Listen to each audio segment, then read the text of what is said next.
Throw an aspirin into the washing machine. The reason will leave you speechless.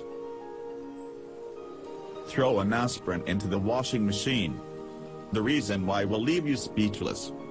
Who knew that you can use an aspirin pill in such way? This tip will save your white laundry.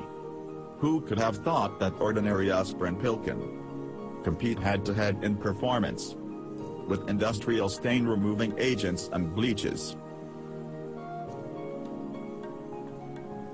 What should you do to avoid that disgusting gray color of the newly laundered white clothes? How to remove stains and restore the freshness of white clothes? Surprisingly, you can do this with aspirin. Here's what you need to do.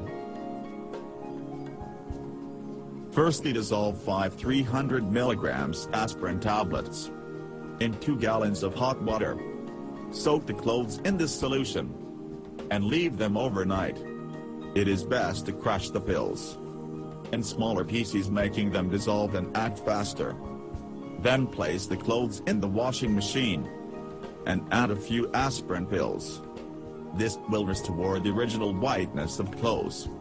If you make these 2 steps, the results will leave you speechless. It is really better and more effective than any store-bought bleach, because it doesn't damage the fabric, but does remove all the dirt. Try it, you will be more than satisfied with the result.